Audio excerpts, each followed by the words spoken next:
কৃষ্ণকালী মায়ের জয়, জয় সোনা মায়ের জয়। আপনারা দেখেছেন আজকে প্রচুর ভক্ত হয়েছে। আজ কিন্তু বুধবার, আর সবসময় বলবো যে মায়ের নাম জপ করুন, জয় কৃষ্ণকালী মায়ের জয়। মহামন্ত্র জপ করাতে গিরিধারী নন্দলাল আমাকে পাঠিয়েছেন। আর এই ভক্ত মা একবার নিয়ে এখানে এসো, এখন দেখো গোপুর সোনাকে কোলে নেবো বলেছিল মা, আমি দিয়েছি, কারণ গোবিন্দ সবার।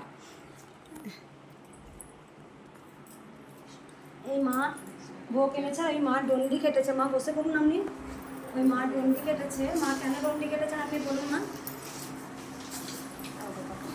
আমি 1 বছর অসুস্থ করে আমার কাজকর্ম সেই সুস্থ হয়ে গেছে, মা পাশে গেছে।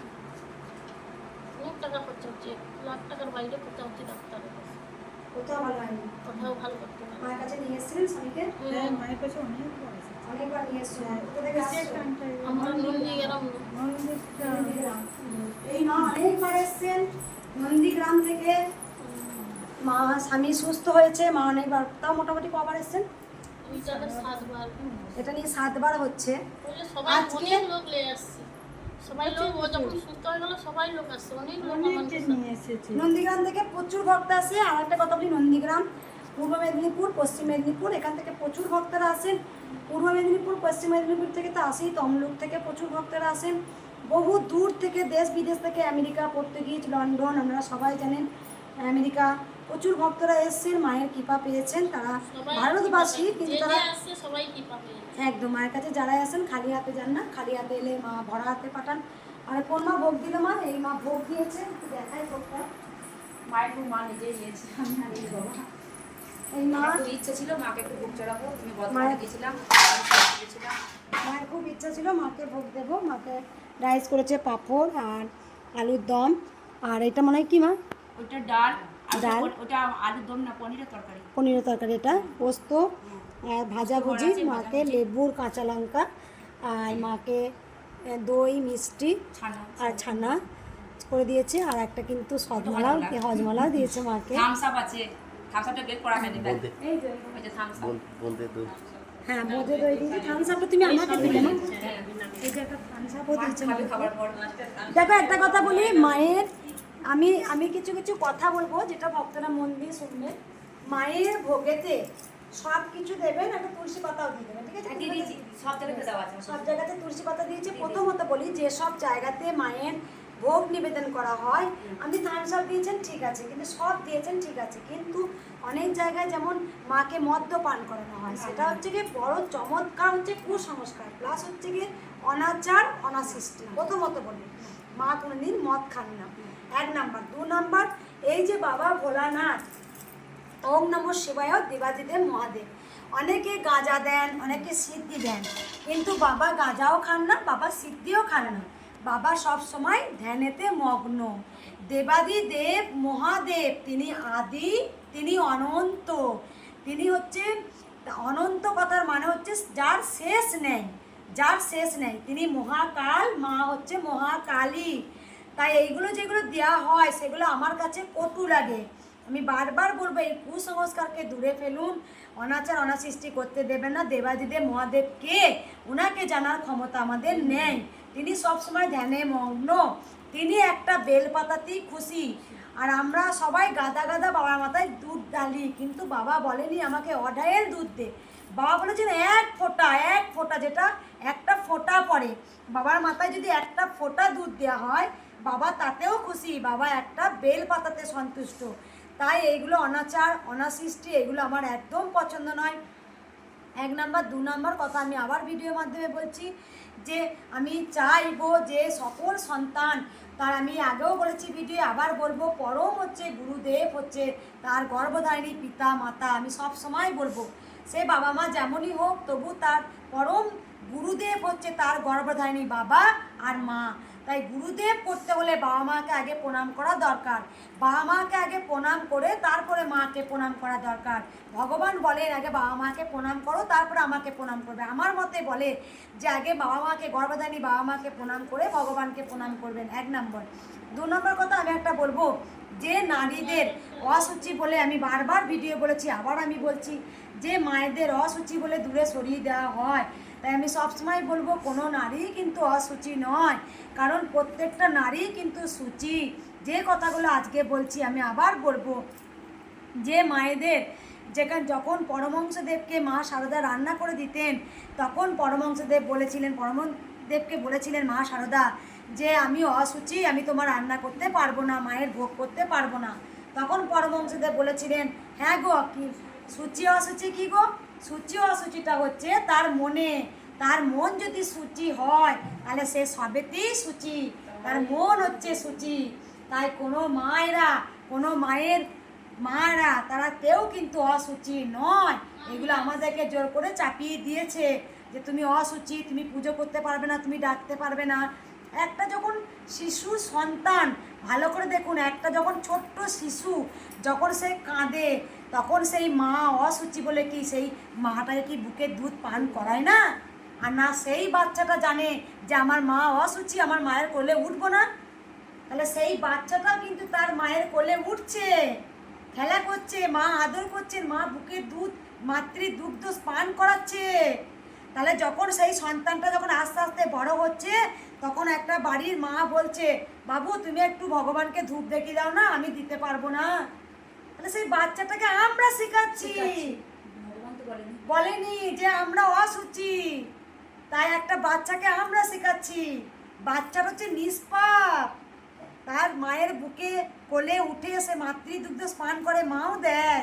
তাহলে ভগবানের কাছে সমস্ত সন্তানই কিন্তু সূচি, কোনো সন্তান অসুচি হয় না। যার মন সূচি তার সব সূচি। আমি বলছি, আমি যখন আমি পুজো করতে পারতাম না 4 দিন, আমি অসুচি বলে নিজেকে সরিয়ে রেখেছিলাম। আমি দুটো কথা বলবো। এক কথা হচ্ছে, যখন আমি আমার যখন অসুচি ছিলাম, তখন আমি অসুচি বলবো না, আমার যখন ঋতুস্রাব হয় তখন আমি 4 দিন মাকে পুজো করিনি। মা স্বয়ং আমাকে ডেকেছে, তোর হাতে না খাবার দিলে আমি খাই, তুই না পুজো করলে আমি পুজো নিই। তাই আবার আমি এসেছি, পুজো করেছি, 1 নম্বর। 2 নম্বর কথা হচ্ছে, যেটা সূচি অসুচি, যেমন আর একটা কথা হচ্ছে, যেমন অনেক জায়গায় দেখবেন যখন মা দেবী কামরূপ কামাখ্যা মায়ের পুজো হয়, তখন অনেকে মায়ের মুখ আষ্টে পৃষ্ঠে বেঁধে দেওয়া হয়। আচ্ছা, একটা মানুষ তার সন্তানকে যদি আষ্টে পৃষ্ঠে মুখটা বেঁধে দেওয়া হয় 4 দিন, তাহলে থাকতে পারে? আমার এই কথাগুলো আজ থেকে যুগ যুগ ধরে থাকবে। আজ ঘোর কলিযুগে কি হচ্ছে, যেই মা 10 মাস 10 দিন তার সন্তানকে পেটে ধরছে, নিজে না খেয়ে সন্তানকে খাওয়ায়, আর সেই সন্তান বড় হয়ে মাকে বৃদ্ধাশ্রমে পাঠাচ্ছে। বাবা মাকে তাদের দেখার সামর্থ্য নেই, কিন্তু বাবা মায়ের আছে। তাই সব সময় বলবো, গুরুদেব যদি মানতে চান তাহলে গর্ভধারিণী পিতা মাতাকে গুরুদেব মানুন। আপনাকে আলাদা করে গুরু দীক্ষা নিতে হবে না, ওই বাবা মাকে চরণে প্রণাম করলেই সে গুরু দীক্ষা হয়ে যায়। যে অসুচি কথা বলা হচ্ছে প্রথমত সেইটা।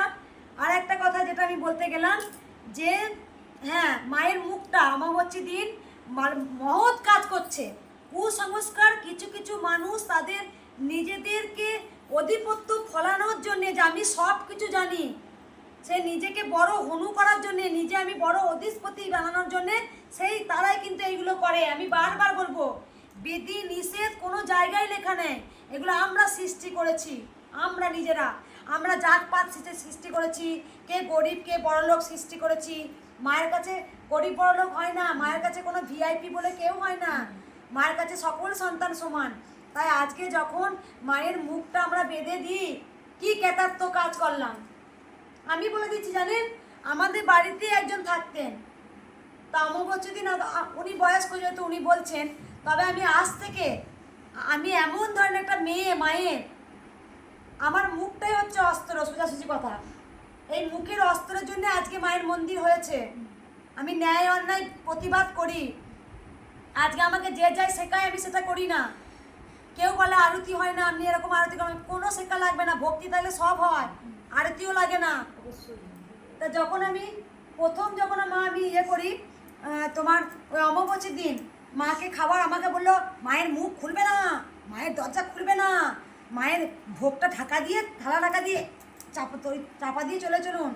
তাহলে একটা খাবার মাকে 4 দিন ধরে যদি রেখে দিই, একটা মানুষকে সেই খাবার 4 দিন ধরে খেতে পারবে? তাহলে কেন মাকে বাসি খাবার আমি খাওয়াবো?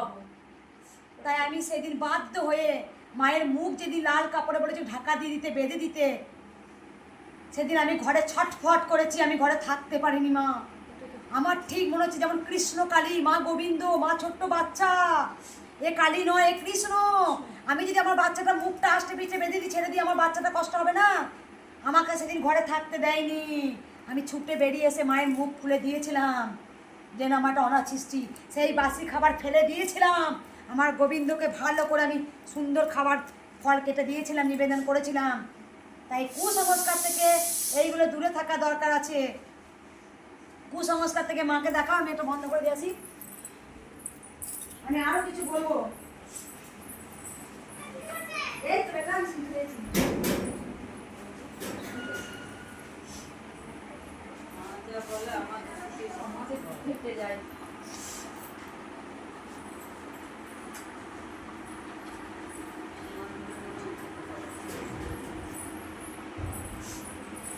তাই আমি সকল সন্তানকে বলবো যে সূচি অসুচি, সূচি অসুচি এগুলো কেউ মানবেন না। সূচি অসুচি হচ্ছে তার মনে। পরমহংসদেব মহাসারদাকে বলেছিলেন সূচি আবার অসুচি আবার হ্যাঁ গো কি গো এটা? তা সূচি হচ্ছে তার মনে। তার মন যদি সূচি হয় সে বাসি কাপড়ও সব কিছু করতে পারবে। আর তার মন শুদ্ধি নয়, সে 10 বার কাপড় ধুয়ে দিয়ে পড়ছে তাহলেও তার কিছু হবে না। এটা 1 নাম্বার পয়েন্ট। 2 নাম্বার পয়েন্ট হচ্ছে যেটা বললাম, পিতামাতাই হচ্ছে পরম গুরুদেব, আগেও বলেছি। সূচি অসুচি নিয়ে একটা কথা বললাম। আর একটা কথা বললাম, মাকে ভোগের সময় মদ্যপান করানো উচিত নয়। আমি দিইনি, দেব না। মায়ের পুজো হয় কি না হয় দেখবো। প্রথমত। দ্বিতীয় নম্বর কথা হচ্ছে বাবা ভোলানাথের কাছে অনেক যেন সিদ্ধি গাঁজা নিয়ে আসে, আমি ছুঁড়ে ফেলে দিই। মানে একদম বাবার গায়ে যাবো না। বাবা একটা বেল পাতাতে খুশি, একদম বাবাকে একটু গঙ্গা জল দিলি বাবা খুশি। তাই রাধে রাধে, ভালো থাকবেন, সুস্থ থাকবেন। একবার বলে দিলে দিন মাকে ভোগটা দিয়ে দিই।